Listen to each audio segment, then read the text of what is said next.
Baik, Assalamualaikum warahmatullahi wabarakatuh. Alhamdulillah kita masuk ke pertemuan keempat ya, mata kuliah pengantar manajemen sains. Oke, di mata kuliah keempat ini tema kita adalah Rich Picture. Rich Picture adalah salah satu alat yang digunakan untuk memetakan atau memvisualisasi sistem thinking ya. Nah, sebelumnya kan kita sudah belajar tentang apa yang disebut dengan sistem thinking. Nah, Rich Picture sendiri itu berguna untuk menjelaskan dasar-dasar dari interaksi di dalam sistem. Nah, sebelumnya kan teman-teman sudah paham ya bahwa di dalam sistem ada komponen-komponennya ya kan, aktor-aktornya kan. Nah, di manajemen sendiri fokus kita itu adalah mengidentifikasi elemen-elemen tersebut, kemudian menggambarkan hubungan antara elemen-elemen tersebut. Nah, teman-teman harus ingat, beda Rich Picture dengan diagram proses. Kalau proses, ya kan, dia fokus kepada proses satu ke proses lainnya. Sedangkan kalau di Rich Picture itu, yang diutamakan adalah memvisualisasikan, menggambarkan keadaan nyata di dalam organisasi tersebut. Nah, sesuai dengan tujuan pembelajaran kita kali ini, di mana kita diharapkan mampu menjelaskan dasar-dasar prinsip Rich Picture, kemudian mengimplementasikannya ke dalam studi kasus manajemen organisasi. Oke, ini materi inti kita, hanya ada 3 ya teman-teman ya. Konsep dasar, fungsi, dan elemen kuncinya. Kita mulai dari konsep dasar dulu. Nah, konsep dasar Rich Picture itu adalah penggambaran, visualisasi. Nah, manajemen itu sebenarnya ya perangkat-perangkat yang ada hubungannya dengan seni juga. Nah, di sini kebebasan teman-teman dalam menggambarkan keadaan organisasi akan membuat pertanyaan-pertanyaan terhadap organisasi tersebut terjawab. Nah, kalau di dalam konsep metodologi ya, Rich Picture digunakan untuk membantu kita ya, manajer atau researcher untuk melihat apa yang bisa diintervensi. Teman-teman tahu ya maksudnya diintervensi ya. Kalau ada masalah kita mau perbaiki itu disebut intervensi. Kalau ada sesuatu yang mau ditingkatkan, itu namanya intervensi. Kita masuk ke dalam sistem untuk mengubah sistem tersebut menjadi lebih baik. Intervensi. Oke, diingat, Rich Picture bukan peta proses. Sekali lagi saya ingatkan, Rich Picture bukan peta proses. Jadi jangan keliru menggunakan peta proses di dalam Rich Picture. Nah, enaknya lagi, di Rich Picture, there is no rule. Tidak ada aturannya. Bebas, benar-benar bebas. Tapi jika teman-teman ingin memperdalam ya, ada beberapa buku atau referensi yang dapat teman-teman gunakan nih. Setidaknya ada 5 ini referensinya. Nah, untuk referensi nomor 1, ini saya saya harap teman-teman bisa membacanya karena Checkland dan Paul J. Scholes ini adalah pionir di dalam soft system yang menggunakan Rich Picture dalam keputusan metodologisnya. Oke, nah sekarang kita masuk ke fungsinya dulu ya. Setidaknya ada 4 fungsinya. Pertama, diagnosis masalah. Ada nggak yang susah menemukan masalah? Kayaknya menemukan masalah itu 50% dari solusi. Benar ya? Menemukan masalah itu 50% dari solusi. Seakan-akan organisasi yang bagus itu belum tentu ada masalahnya. Nah, Rich Picture itu biasanya membantu menemukan masalah. Kenapa?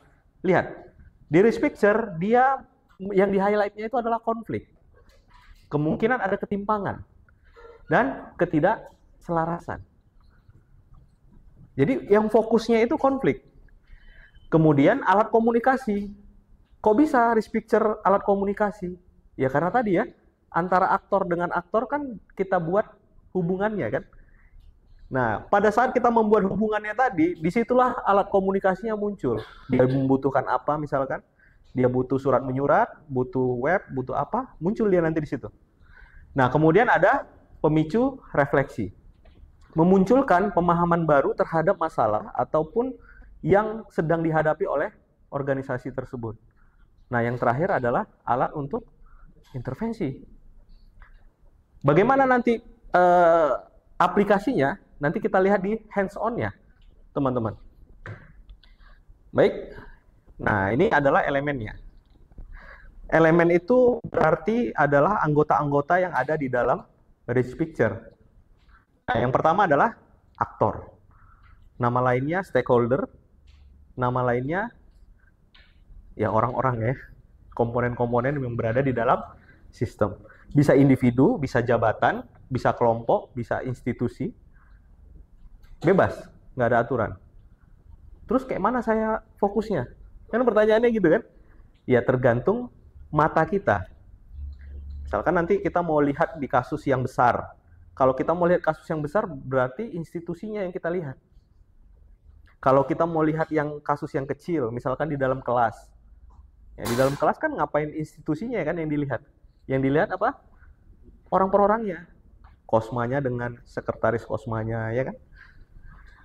Nah, yang kedua ada proses dan struktur. Proses tidak bisa dilepaskan dengan struktur. Ya, di dalam organisasi, di dalam manajemen, proses dan struktur itu tidak bisa dipisahkan. Kenapa? Struktur ada hierarki. Ada urutannya dia. Dan dia punya risiko. Kenapa ada staff, kenapa ada manajer? Ya, kan pertanyaannya gitu kan. Kenapa nggak semuanya manajer? Kenapa nggak semuanya staff? Nah, karena tadi harus ada struktur dan proses. Si staff punya risiko sendiri, punya tugas sendiri, manajer juga seperti itu. Kemudian ada masalah, tension tadi ya, hambatan, konflik, miskomunikasi. Yang keempat ada nilai, values, dan keyakinan. Nah ini jarang banget ini. Saya kira jarang banget dimunculkan di dalam manajemen, kita melihat nilai dan belief. Kalau di dalam kelas ini, saya yakin belief-nya itu bisa beda-beda. Walaupun kita punya kepercayaan satu ya, Tuhan Yang Maha Esa, atau sama-sama Islam semua, tapi saya yakin belief-nya beda-beda. Terutama dalam mengerjakan sesuatu. Misalkan ada tugas kelompok nih, ada satu tugas kelompok ya, ada nanti beliefs-nya yang meyakini bahwa kalau nggak mengerjakan tugas ini, maka nilai saya bisa jelek. Nanti ada kawannya nih, beliefs-nya, si kawan nggak bisa itu ngerjakan. Itu beliefs juga loh.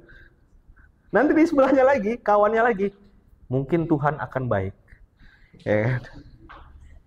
Ada lagi beliefs-nya satu lagi, dosennya ini ngasihnya minimal B-nya nih, aman. Itu beliefs yang muncul di dalam hati kita, yang menjadikan dia sebagai norma panutan kita. Nah, celakanya di dalam organisasi ini muncul. Ya, celakanya dia muncul. Itulah yang menghambat visi dan misi dalam organisasi tadi tercapai. Karena beliefs-nya beda-beda. Oke, nanti ada lingkungan eksternal dan aliran informasi. Oke, kita sekarang hands-on ya. Hands-on berarti kita akan mencoba membuat rich picture. Langkah-langkahnya apa saja? Ya, ini langkah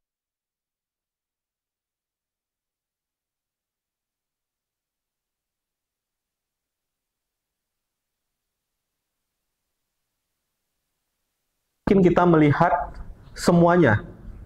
Ya kan nggak mungkin kan? Misalkan masalahnya tentang tadi, masalah membuat tugas dosen. Kan nggak mungkin kita ikutkan dosen yang lain, tugas yang lain nggak mungkin. Kita harus fokus di area masalah tersebut. Kemudian gali informasi. Nah, yang membedakan ilmu manajemen dengan ilmu yang lain adalah di proses menggali informasi. Kita sama seperti social science pada umumnya, ya, di manajemen.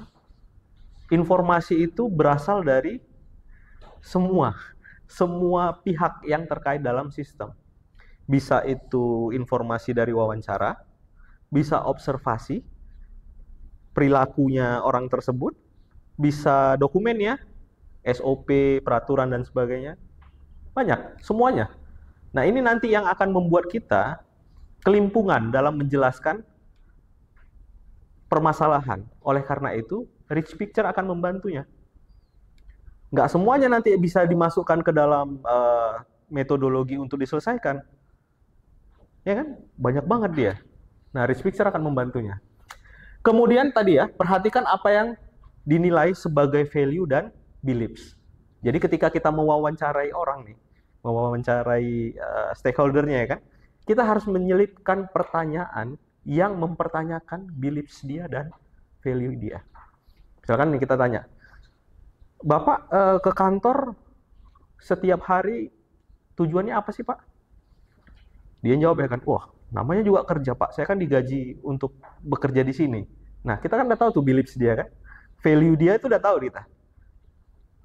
Terus ada juga yang ditanya kan, Bapak ke kantor ngapain aja nih? Di rumah dimarahin istri katanya. Nah, berarti kita tahu nih beliefs dia. Beliefs dia apa, value yang dinilai dia apa. Nah itu juga nanti bisa menjadi informasi penting kenapa organisasi tadi tidak efektif dan tidak efisien. Oke, kita lompat ke 8, refleksi dan revisi. Nah, di dalam manajemen tidak ada satu iterasi. 1, 2, 3, finish. Nggak ada. 1, 2, 3, balik lagi 1. 1, 2, 3, balik lagi 1. 1, 2, 3, 4, 5, balik lagi 1. Begitu seterusnya. Cyclic. Maka dari itu, pasti ada poin 8 ini, refleksi dan revisi. Tujuannya apa? Balik lagi ke atas.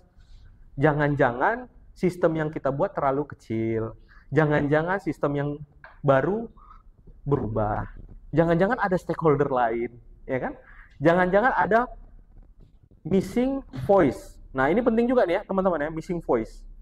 Ada aliran-aliran tertentu yang sebenarnya dia penting, tapi ketika kita mencari datanya dia nggak ketemu. Oke, kita diskusi dulu nih. Ada 2 hal yang perlu kita diskusikan. Prinsip visualisasi dan fungsi dari visualisasi. Pertanyaan pertama, menurut teman-teman apa beda antara gambar biasa dengan visualisasi sistem? Apakah semua gambar itu visualisasi? Semua gambar itu visualisasi? Enggak. Tidak ya? Kenapa? Visualisasi itu kayaknya ibarat kayak masih gambaran aja ya, dibayangkan belum ada gambarnya langsung gitu. Oh. Kalau gambar biasa sudah ada gambarnya gitu. Oke. Kemudian apa yang membuat visualisasi sistem bersifat sistemik? Oke, ada beberapa kata yang agak janggal ya. Yang pertama visualisasi sistem, yang kedua sistemik. Sistemik itu artinya ketika kita merubah satu komponen, maka komponen lain akan berubah. Itu ya sistemik ya. Nah, visualisasi sistem tadi berarti kita menggambarkan hubungan antara aktor-aktor. Ya, benar ya? Jadi ketika kita menggambarkan ya, teman-teman ya. Menggambarkan antara aktor-aktor tadi, misalkan ada Bapak A gitu ya kan. Kemudian ada Bapak B. Ini ada hubungan, kemudian ada rumah. Ya kan? Kemudian di sini ada duit, di sini ada ya saya mau menggambarkan celengan babi tapi agak payah ya karena haram mungkin. Ini menggambarkan si Bapak A misalkan mau beli rumah, dia punya tabungan sekian rupiah ya. Tak punya tabungan sekian rupiah, sedangkan Bapak B adalah developernya. Ya kan? Hubungannya adalah hubungan jual beli ya kan. Kemudian dia mau membeli sebuah rumah dengan harga tertentu. Nah, di sini tidak sama. Ya, gitu ya.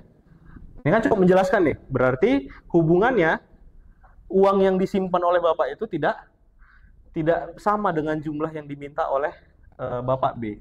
Nah, di sini muncul dia kan.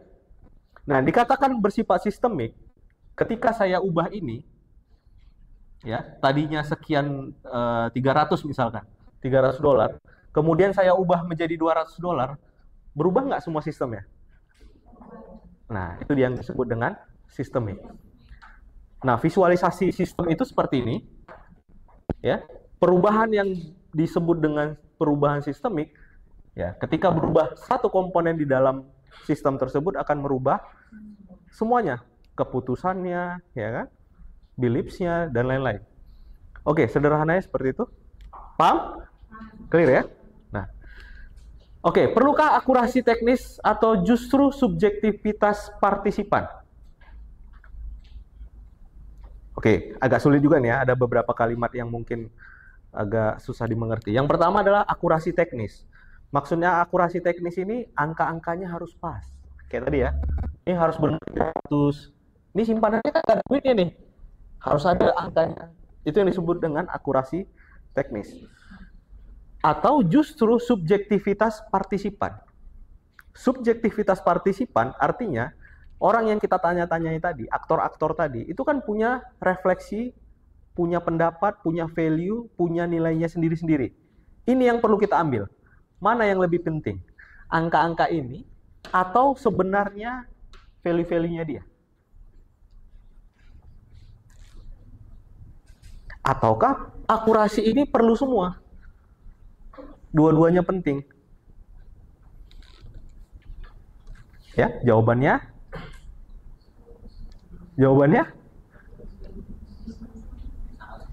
sama-sama penting, tergantung konteks. Tergantung konteks itu berarti tergantung masalah, tergantung apa yang mau dicari. Ya, kita sepakat itu ya, tergantung goals-nya. Oke, goals-nya. Ya. Ini akan mempengaruhi apakah kita butuh mendetailkan apa sebenarnya maunya Bapak A atau apa sebenarnya maunya Bapak B, ya kan? Kemudian dijelaskan dia di dalamnya. Apakah ternyata si Bapak A ini memang ngebet banget mau beli rumah ini, ya kan? Untuk istri keduanya mungkin atau istri ketiganya, ngebet banget nih ya. Jadi values-nya kan berbeda dengan yang anak milenial mungkin kalau punya rumah syukur, enggak juga nggak apa-apa gitu. Kan bisa jadi beda ya. Values itu bisa jadi beda-beda, nanti bisa berubah dia. Nah, kalau goals-nya kita fokusnya kepada penjualan rumah, maka values si Bapak A yang mau beli rumah itu menjadi penting, ya kan? Uang yang dia punya juga menjadi penting. Oke, tergantung konteks. Nah, untuk yang dua, silakan nanti teman-teman refleksikan sendiri di rumah agar kita bisa efektif ya. Oke, ini studi kasusnya. Teman-teman silakan cek. Ada sebuah lembaga keagamaan mengalami hambatan dalam penyaluran bantuan karena mustahik hak justru tidak terdata. Mustahik tahu? Ya, penerima zakat. Beberapa staf merasa aturan terlalu birokratis, sementara pimpinan mereka meminta adanya verifikasi. Oke, pertanyaan pertama, siapa saja aktor yang ada di dalam sistem? Ayo, siapa aja? Yang pertama adalah ya mustahik ya kan, karena muncul. Ya bener ya, bener, pinter tuh. Mustahik. Siapa lagi? Staff. Oke, staff ya. Siapa lagi? Staff. Kemudian ada pimpinan. Pertanyaannya, ini staff dan pimpinan, mustahik juga nggak ya?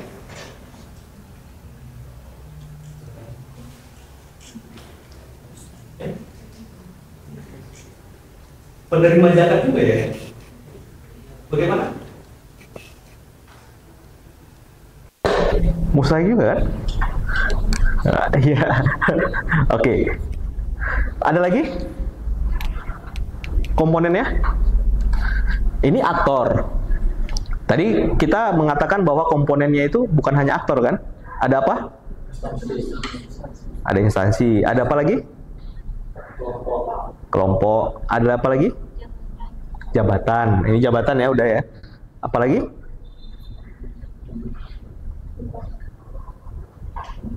Apa? Ada.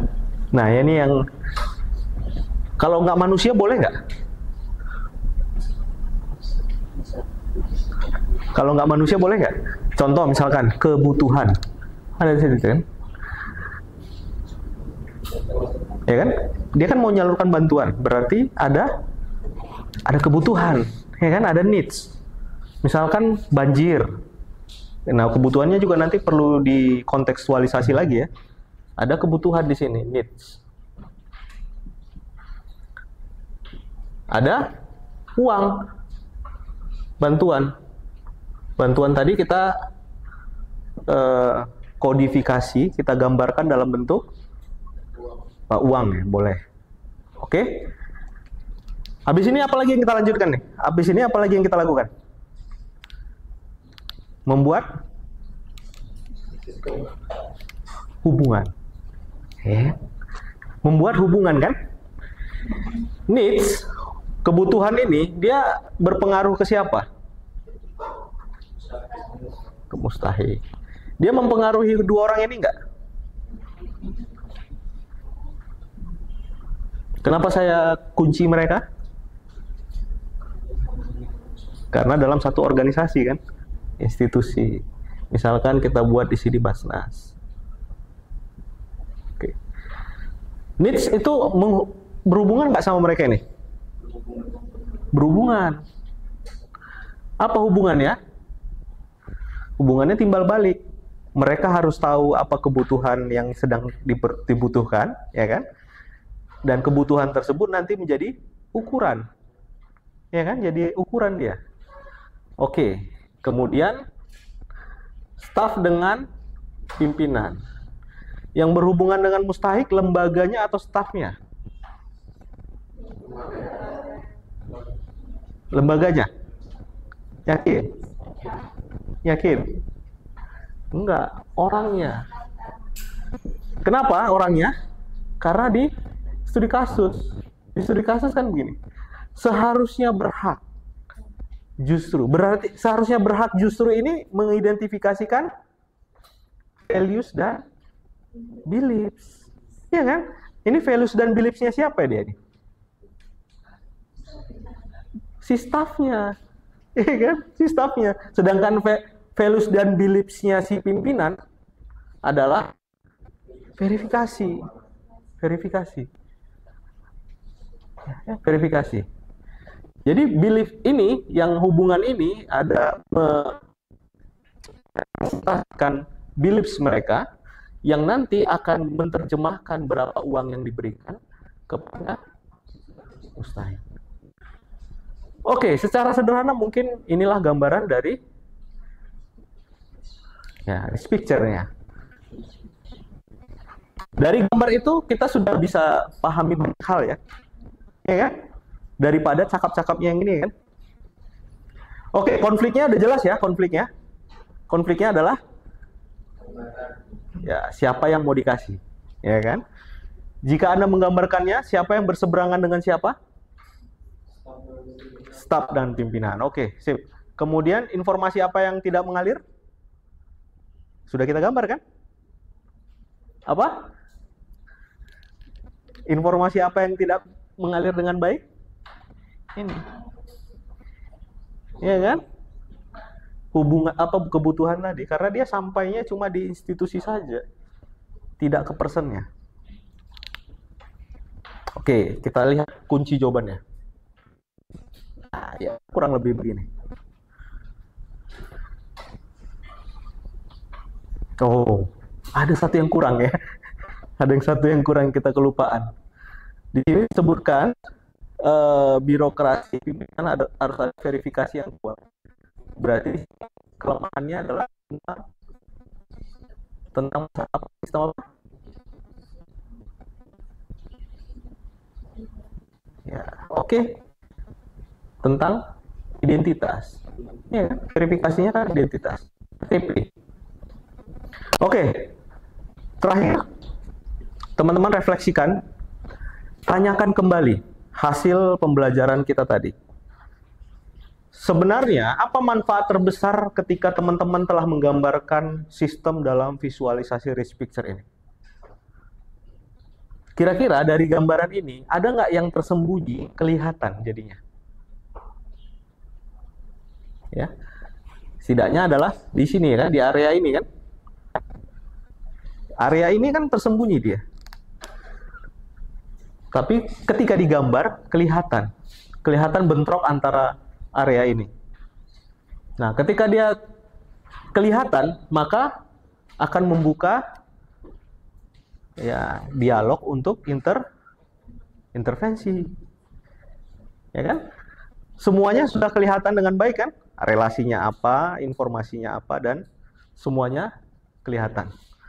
Oke, teman-teman, saya kira ini saja alat yang kita akan bahas di dalam pertemuan kali ini.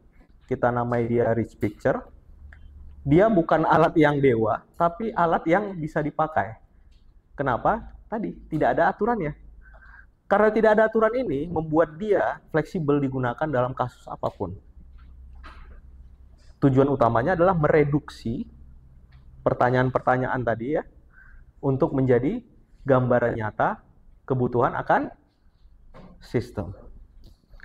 Baik, oke, udah thank you dia.